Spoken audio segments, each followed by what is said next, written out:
Yo les gens, c'était RealTime, j'espère que vous allez bien, j'espère que vous êtes confortablement installés dans le bien-être de vous-même parce que c'est important. Ça y est, on y est, le film est sorti il y a littéralement 1 minute si j'ai correctement programmé ma vidéo. Vous allez enfin pouvoir regarder le Snyder's Cut de Justice League. Oui, parce que je dis on y est, mais en fait moi je l'avais vu il y a quelques jours et je vous en avais fait un petit live qui était sur ma page RealTime. Mais du coup là je me dis que ce serait l'occasion de pouvoir en parler sans spoiler, ne vous inquiétez pas, je ne spoilerai absolument pas sur ce film. Je vais juste plutôt vous dire dans quelles conditions il faut voir le film Snyder's Cut parce que il est assez particulier. Il y en a aussi pas mal qui me posent des questions, comment le voir, où est-ce qu'il faut le voir, sur quelle plateforme, comment ça se passe, est-ce qu'il est payant, est-ce qu'il est gratuit. Je vais répondre à toutes ces questions dans cette vidéo.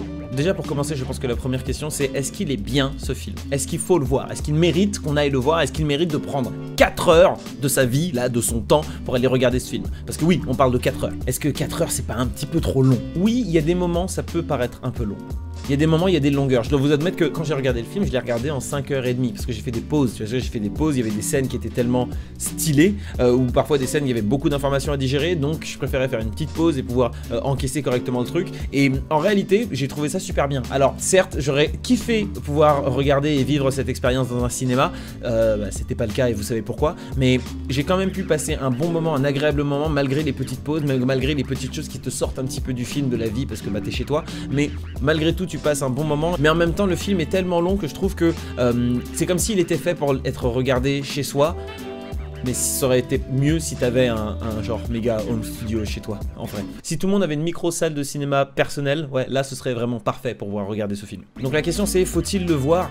Oui. J'ai déjà fait une vidéo pour expliquer exactement pourquoi il y a 2 Justice League, on en a déjà parlé, et si vous avez encore des questions, je vous invite à regarder les vidéos qui sont sur ma chaîne ou sur ma page en fonction de là où vous regardez cette vidéo. Mais en réalité c'est assez simple, il y a eu une première version qui a été faite, le réalisateur malheureusement il n'a pas terminé le film pour des raisons personnelles, et derrière ils ont choisi donc Joss Whedon qui avait réalisé Avengers et Avengers 2 pour terminer le film, et vous avez vu la première version 2017 ou 2018 de Justice League, vous avez aimé, vous avez peut-être pas aimé, j'en sais rien, toujours est-il que là il y a une nouvelle version qui sera donc plus longue, elle va durer 4 heures, et là c'est vraiment toutes les idées de Zack Snyder et tout ce qu'il avait envie de faire depuis le début, parce qu'à la base c'était vraiment un truc qui était censé être étendu sur 5 films, donc là il a vraiment essayé de mettre toutes ses idées et tout ce qu'il avait prévu de faire, et j'ai trouvé ça vraiment super intéressant.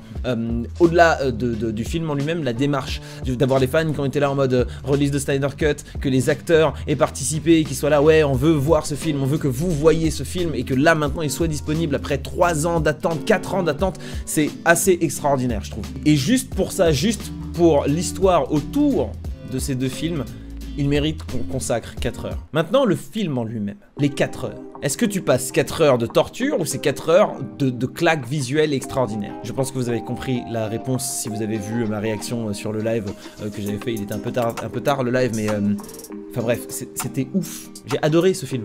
Je vais pas mentir, je vais pas faire genre. Il y a eu quelqu'un qui m'a dit ouais mais de toute façon toi Terry t'adores tout. C'est pas forcément vrai, mais en même temps j'ai envie de dire et alors? Je suis bon client oui, et du coup j'aime les films et j'aime bien passer de bons moments devant des films. Et quand il y a des films devant lesquels je passe de mauvais moments, bah j'en parle pas. Autant parler des films stylés, et là je parle que des films que je trouve vraiment stylés, et là celui-ci il est ouf. Visuellement, le développement des personnages est ultra poussé, genre vraiment t'as l'impression que Cyborg et Flash, on les connaissait pas dans la première version du Justice League, on connaît pas du tout Flash et Cyborg, et j'ai même envie de dire que le Flash qu'on a dans le Snyder's Cut n'est pas le même Flash qu'on a dans le film Justice League. Comme je vous l'ai dit, j'ai pas envie de vous spoiler, donc j'ai pas envie de trop en dire, mais franchement regardez ce film. Il est disponible dès maintenant sur les plateformes que vous voyez là maintenant tout de suite, là je vous les affiche, et il est à 13,99 € en fonction de la plateforme, ce qui pour moi n'est pas totalement étonnant parce que c'est un film que vous achetez, vous le gardez, vous l'aurez pour toujours, d'accord? Donc en soi, 15 balles pour un film, je trouve que c'est assez cohérent, surtout quand on voit ce que c'est. Ensuite, il sera disponible à la location, donc j'imagine pour quelque chose autour de 5 € le 31. Ensuite, il y a une question qu'on me pose souvent, c'est par rapport au format. Est-ce qu'il est sur ce genre de format 4/3 ou sur le format 16/9? Et non, il est sur le format 4/3. Est-ce que ça dérange? Non, le film se regarde sans souci. C'est pas un vrai 4/3, donc vraiment ça ne choque absolument pas. C'est vraiment pas le truc sur lequel tu te concentres quand tu es en train de regarder ce film là, parce qu'il est vraiment tellement bien, et je suis vraiment pas en train d'exagérer, il est tellement bien que tu fais pas attention à ça. Il y aura forcément des gens qui vont pas l'aimer, et ça va me permettre de répondre à la question, il est pour qui ce film? Bah selon moi il est pour les personnes qui n'ont pas aimé Justice League, mais aussi pour les personnes qui l'ont adoré. Parce que si tu as adoré Justice League, je pense que tu vas kiffer encore plus parce que tu vas avoir une version plus longue et plus détaillée de ce que tu as déjà aimé. Et si tu n'as pas aimé Justice League, pour plusieurs raisons. Justement, peut-être parce que les personnages sont pas assez développés, parce que les enjeux sont un petit peu difficiles à voir, parce que il y avait peut-être un problème au niveau du rythme, parce qu'il y avait une double lecture, parce que double réalisateur. Et ben tous ces trucs-là, tu ne les as pas dans le Snyder's Cut. Autant si tu n'as pas aimé ce film, je pense qu'il y a moyen que tu passes un super moment et que tu le kiffes vraiment. Mais comme je le disais précédemment, il y a aussi des personnes qui ne vont pas l'aimer et ils auront le droit de pas l'aimer. Je sens déjà qu'il va y avoir des gens qui vont être en train de bitcher sur le film, en train de dire mais non, il est nul, il est ci, il est ça. Laissez-les dire, ils ont le droit de dire ce qu'ils veulent. En réalité, moi je l'ai beaucoup aimé, si je l'avais pas aimé, j'en parlerais pas. Mais en ce qui me concerne, j'ai trouvé qu'il était vraiment cool, qu'il répondait à plein de questions que je me posais.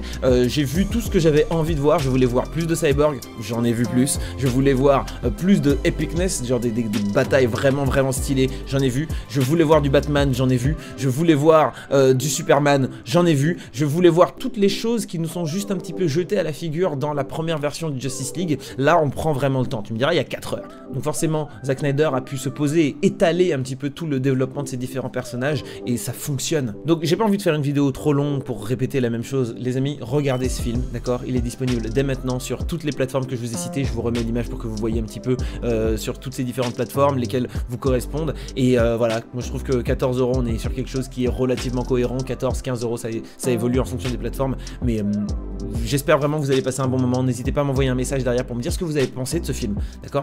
Dites-moi si vous l'avez aimé, si vous l'avez pas aimé, pourquoi. Alors ça sert à rien de m'envoyer un il était naze, mais si vous avez passé un bon moment ou même un mauvais moment, expliquez-moi pourquoi. J'ai bien envie qu'on échange tous ensemble, que ce soit sur Facebook ou sur Instagram ou même sur la chaîne YouTube. Bref, les amis, je vous fais des bisous, caresses et tendresses. Je sais que je vous dois une vidéo sur WandaVision, mais je la ferai quand je parlerai du premier épisode de Faucon and the Winter Soldier qui arrive du coup vendredi, donc genre demain. Enfin bref, il y a trop de trucs qui se passent. En tout cas, je vous fais des bisous encore une fois et on se retrouve très bientôt. D'ici là, regardez mon film. Ciao.